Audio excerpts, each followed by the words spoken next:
नमस्कार साथियों, स्वागत है आप सभी का रिजल्ट गुरु पर। उम्मीद करता हूं आप सभी लोग बहुत बढ़िया होंगे। ऊपर हेडलाइन दिखाई दे रही है, क्या आप जानते हैं कि देश का सबसे सुंदर गांव मध्य प्रदेश में है। तो मैं आपसे पूछ रहा हूं, क्या आप जानते हैं इस बारे में कि मध्य प्रदेश में पूरे देश का सबसे सुंदर गांव है।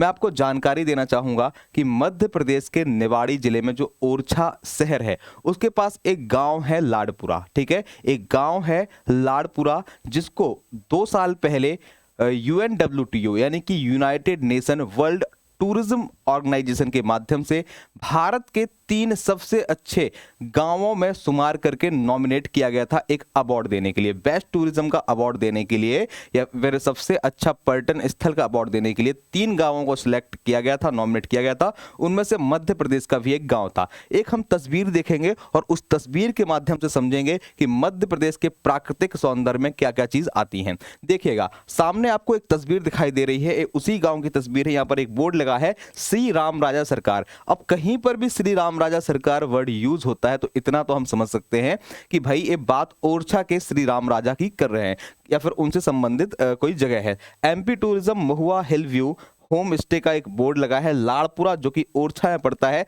और वेलकम कर रहा है आपके एक सुंदर से शहर में। ध्यान दीजिएगा दोस्तों, यहाँ जानकारी इस चीज की है कि जो मध्य प्रदेश में ओरछा है, ओरछा के पास का एक गांव है। मेन बात क्या है, इसको उस अवार्ड को मिलने की या उस अवार्ड को के लिए नॉमिनेशन में जब ये नाम आया तो क्या बात है, मेन बात है इसके प्राकृतिक सौंदर्य की। बेतवा नदी इसके पास से बहती है। बहुत अच्छा छोटा सा एक आप बोल सकते हैं एक वाइल्ड लाइफ सेंचुरी है, अभ्यारण्य है, जिसको हम ओरछा अभ्यारण्य के नाम से जानते हैं। राम राजा सरकार हैं और बहुत अच्छे सुंदर सुंदर मंदिर और किले हैं। तो इससे संबंधित जो भी ओरछा के किले हैं, क्योंकि ओरछा के ही एरिया में आता है, लाड़पुरा खास के नाम से प्रसिद्ध है, तो हम अन्य तस्वीरों को देखेंगे और इसकी प्राकृतिक सुंदरता को समझेंगे। ध्यान से देखिएगा, यहाँ पर कुछ तस्वीरें हैं, जैसे कि आप एक फोटो देख पा रहे हैं। ओरछा की जो रॉयल छतरीज हैं उनमें से एक फोटो दिखाई दे रही है, आई लव ओरछा यहाँ पर लिखा हुआ है। ठीक है, इसके अलावा और इमेजेस को हम देखेंगे। देखिएगा, ये ओरछा की वही छतरी है जिनको हम मध्य प्रदेश की एक प्रसिद्ध ऐतिहासिक स्थलों में शामिल करते हैं। और बैकग्राउंड में जो चीज आपको दिखाई दे रही है, ये बेतवा नदी है, जिसको एक पूजनीय नदी के तौर पे हम मध्य प्रदेश में मानते हैं। ठीक है, बेतवा नदी के बारे में आपको जानना होगा तो मैं आपको जानकारी देना चाहूंगा कि इसका जो उद्गम होता है वो मध्य प्रदेश के रायसेन जिले के कुमरा गांव के पास से होता है, उत्तर प्रदेश में बहती हुई जाती है और उत्तर प्रदेश में आगे जाकर के ये यमुना से मिल जाती है। कहाँ पर, हमीरपुर के पास यमुना से इसका मिलान हो जाता है। तो ये जानकारी थी बेतवा नदी के बारे में, उसी के किनारे बना हुआ है ओरछा, ये बात आप याद रखिएगा। इसके अलावा हम जानकारी देना चाहेंगे। ठीक है, ये देखिएगा, जो फोटोज दिखा रहा हूँ ये सारे के सारे ओरछा की फोटो है। ठीक है, ओरछा में राम राजा टेम्पल के बगल में एक बड़ा सा टेम्पल है और ये वो मंदिर है जहां पर ओरछा की महारानी रहा करती थी और ओरछा की महारानी यहाँ से राम राजा सरकार को निहारती थी, देखती थी। ऐसी कहावतें वायरल हैं या फिर ऐसी कहावतें चलती हैं। ठीक है, यहाँ पर देखिएगा कुछ और फोटो है जिनको आप देख सकते हैं। यहाँ देखिए, एकदम सुंदर सुंदर फोटोज हैं छतरी की। इन फोटो को देख करके कहीं ना कहीं, इन पिक्चर्स को देख के कहीं ना कहीं हमारा मन भी बड़ा ही लुभावना हो जाता है। ये फोटोज ओरछा के किले की हैं और ओरछा के किले से संबंधित है। ओरछा में स्थित है, आप बोल सकते हैं, जहांगीर महल। जहांगीर महल का इतिहास यही है कि यहाँ पे जो जहांगीर महल है वो वीर सिंह बुंदेला ने बनवाया था। वीर सिंह बुंदेला ओरछा के महाराज रह चुके हैं, यानी कि ओरछा के एक शासक रह चुके हैं।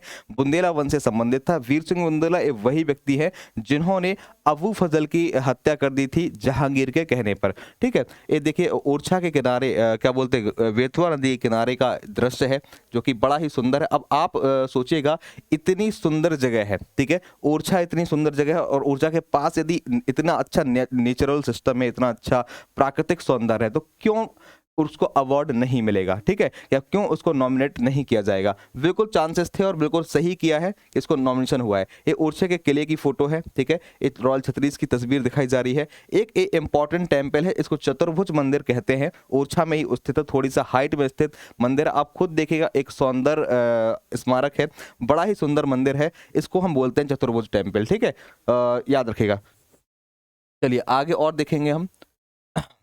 ये सारे छतरीज की फोटोज हैं, बहुत अच्छी अच्छी फोटो मैं कलेक्ट करके लाया हूं आप लोगों के लिए। ये भी छतरी की ही फोटो है। ठीक है, ये देखिए यहाँ पर एक तस्वीर मैं आपको सामने दिखा रहा हूँ, जो तस्वीर दिखाई दे रही है ये प्रसिद्ध श्री राम राजा सरकार की फोटो है, ठीक है।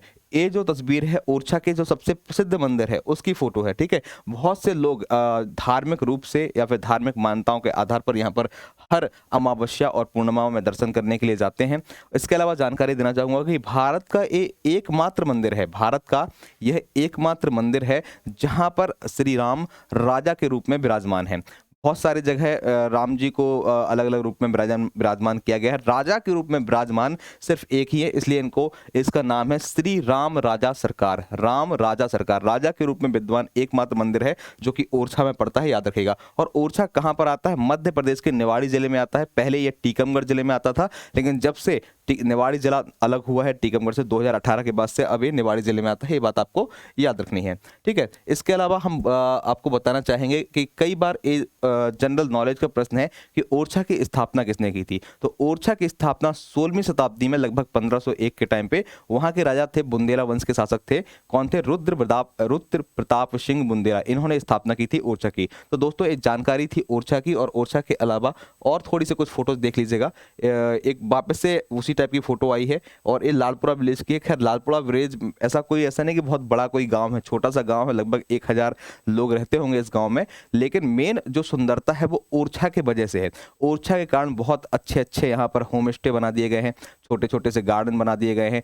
प्राकृतिक सौंदर्य पहले से था बेतवा नदी के चलते, इस कारण से इसको एक अवार्ड के लिए नॉमिनेट किया गया था। इसके अलावा आप देख सकते हैं कुछ तस्वीरें थी यहाँ की, ठीक है। तो दोस्तों ये जानकारी थी हमारे मध्य प्रदेश के एक सुंदर सी जगह की, एक सुंदर सी गांव की। तो आप भी ओरछा को विजिट कीजिए, ओरछा को देखिए और मध्य प्रदेश के प्राकृतिक नज़ारों का आनंद लीजिएगा।